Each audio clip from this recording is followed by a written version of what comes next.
Salve, salve tricolores, sejam bem-vindos a mais um vídeo aqui do canal. Quem for novo por aqui, não esqueça de se inscrever aí embaixo, deixar o like no vídeo e me seguir lá no Instagram, AlemãoSPFC. Agora, sem enrolar, vamos pro vídeo de hoje, desejando uma excelente segunda-feira, que Deus abençoe nosso dia, São Paulinos e São Paulinas. Infelizmente, o São Paulo não jogará Libertadores em 2026. A gente dependia de resultados, né? Ou o Cruzeiro ou o Fluminense campeão da Copa do Brasil, mas nenhuma das equipes conseguiu avançar para a final. A gente tinha 50% aí de chance, né? Mas o Corinthians ganhou do Cruzeiro, o Vasco ganhou do Fluminense e com isso eles fazem a final e o São Paulo está garantido na Sul-Americana de 2026. Muitos times fortes, hein, para a próxima temporada da Sul-Americana. Temos aí, né, São Paulo, tem Racing, River Plate, Grêmio, Santos. Então vai ser uma competição muito difícil, mas não era o que a gente queria, né? A gente queria estar na Libertadores, faz parte. Quem sabe não faça parte da reconstrução do São Paulo. E ó, parabéns ao Júlio Casares, que conseguiu, né? Conseguiu acabar com a equipe do São Paulo. Inclusive, a ex-esposa dele tá envolvida aí em escândalo, que saiu hoje, né? Sobre venda de camarotes em alguns shows, em alguns jogos, né? Então, é de família, será, rapaziada? Vamos deixar nos comentários aí as opiniões de vocês. Vamos trazer, né, algumas informações agora sobre as atualizações de São Paulo e Botafogo. Como andam esses negócios, como andam, né, as situações aí que a gente vem trazendo para vocês nesses últimos dias. Beleza, galera? A gente falou sobre muitos nomes, a gente falou sobre Rodriguinho, a gente falou sobre Pablo Maia, a gente falou sobre Ferrarese indo para o Botafogo, a gente falou sobre 5 nomes que estão na pauta do São Paulo para virem, né? A gente falou aí sobre Savarino, a gente falou sobre David Ricardo, aí a gente falou de Vitinho, de Marlon Freitas, de Joaquim Corrêa e agora a gente vai trazer algumas atualizações para vocês. Seguinte, São Paulo se interessa por um nome que é muito possível, é muito realidade, que é do atacante Matheus Martins. O Matheus Martins é um atacante de apenas 22 anos, muito jovem e muito bom. É um jogador que foi revelado pelo Fluminense, surgiu como um meteoro por lá e foi negociado com o futebol inglês, né? Passou depois do Fluminense na equipe do Watford, que é uma equipe de muita tradição no futebol inglês, já jogou Premier League nas últimas temporadas, neste atual momento está na segunda divisão, mas lutando para voltar a elite do futebol inglês. É o clube, né, que foi também do Richarlison, né? O Richarlison fez o mesmo caminho, saiu do Fluminense e abriu as portas do futebol inglês na equipe do Watford. Depois ele acabou sendo negociado com o Everton e hoje está no Tottenham. E também João Pedro, né? O João Pedro fez o mesmo caminho. O João Pedro saiu do Fluminense, foi para a equipe do Watford, hoje pertence ao Chelsea, joga também na seleção brasileira, né? Mas são jogadores que fizeram o mesmo caminho. O Fluminense adquiriu aí depois a preferência de compra do Matheus Martins, ele foi ao Watford e agora está no Botafogo. Ele bateu aquele pênalti decisivo, né? Infelizmente, em 2024, quando o Botafogo eliminou o São Paulo na Libertadores. É um jogador muito qualificado, Matheus Martins aí de apenas 22 anos, mas não conseguiu ainda se firmar na equipe do Botafogo. Sofreu com muitas lesões, ficou muito tempo fora.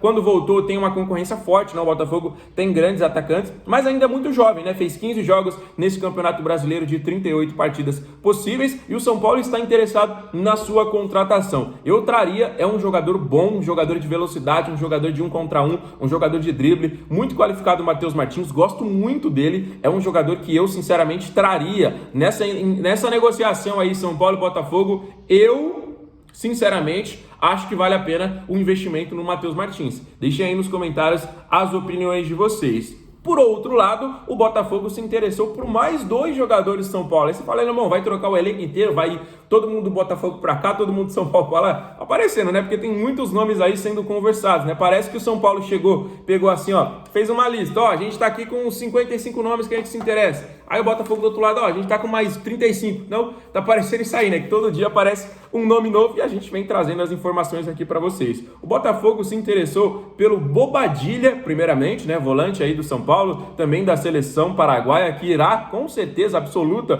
jogar a Copa do Mundo de 2026, e também pelo atacante Ferreirinha, né? O Otto Ferreirinha que bateu na trave, né? Quase chegou nos 10 gols da temporada, fez 8, né? O jogador que sinceramente, minha opinião, vive de lapsos, né? O Ferreirinha, durante algumas partidas, ele dá uns dribles, faz alguns gols, jogador importante, vai pra cima, depois some, vai pro banco, entra mal, não acerta as jogadas, quando é pra chutar, toca, quando é pra tocar, chuta, quando é pra cruzar, volta pra trás.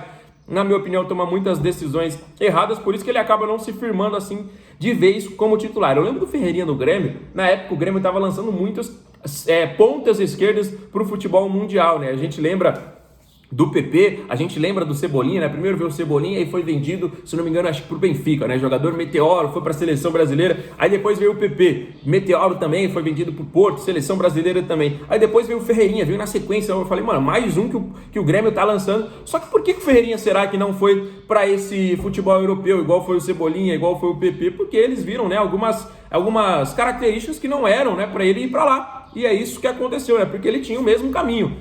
Surgiu o Cebolinha, depois surgiu o PP, surgiu o Ferreirinha, e eu falei, mano, mais um ponto esquerda que o Grêmio tá revelando aí, pode ser para a seleção brasileira, porque ele tava jogando demais, pode ser aí também pro futebol europeu. Ele acabou não indo, hoje joga no São Paulo, e a gente vê, né, que às vezes ele toma muitas decisões erradas. É um jogador que vive de muitos altos e baixos. A gente sabe que nenhum jogador vai jogar bem todos os jogos, nenhum vai jogar bem todos os jogos. Mas o jogador tem que ter uma constância ali, uma regularidade, aparecer mais, ser mais protagonista. Isso a gente esperava do Ferreirinha, mas muitas das vezes isso não aconteceu, não, rapaziada? Então deixem aí nos comentários as opiniões de vocês, o que vocês acham sobre esses dois novos interesses do Botafogo, Bobadilha e Ferreirinha. Bobadilha, sinceramente, é um jogador que eu ainda estou tentando gostar mais, mas eu acho que o Ferreirinha poderia ser negociado, principalmente se for pelo Matheus Martins. Eu acho que o São Paulo sairia ganhando. O Matheus é um jogador que sofre, né, como eu falei para vocês, aí com alguns problemas, sofreu com alguns problemas nesta temporada, mas é um jogador que já tem uma experiência, apesar de apenas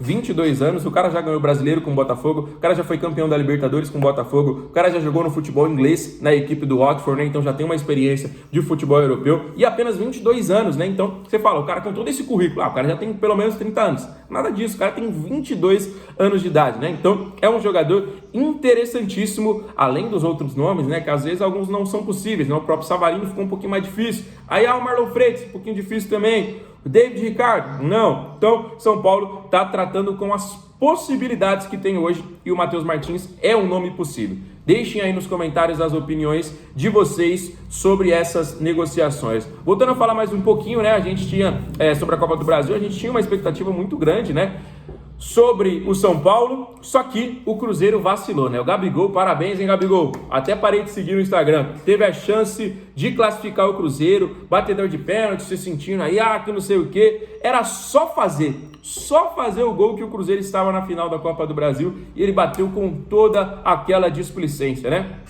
Deixaria o São Paulo vivo na disputa, no sonho, né? Mas acabou batendo pênalti com toda aquela displicência. Depois, o Fluminense, né, do Zubeldia, que estava vindo muito bem no Brasileiro, estava ali, né, realmente numa crescente muito boa na temporada, perdeu para o Vasco. Clássico é clássico, a gente sabe disso, né? Mas, sinceramente, não tem como mais, não tem chances matemáticas de maneira nenhuma, e agora resta a gente torcer pro Vasco ser campeão da Copa do Brasil, né, rapaziada? Torcer pro Vasco aí para um título, pro Fernando Diniz, e obviamente para não deixar o Corinthians ser vencedor. São Paulo pagou pelos próprios erros, né? Não adianta culpar o Gabigol, beleza, dava pro Gabigol ter conseguido a classificação pro Cruzeiro, deixado o São Paulo vivo, né? Mas o São Paulo pagou pela sua própria incompetência, ficou ali em 8º colocado do Campeonato Brasileiro, um time totalmente apático, um time totalmente morno. Agora, com a classificação para a Sul-Americana, os investimentos serão menores, né? Porque se a gente vai para a Libertadores, é uma outra situação.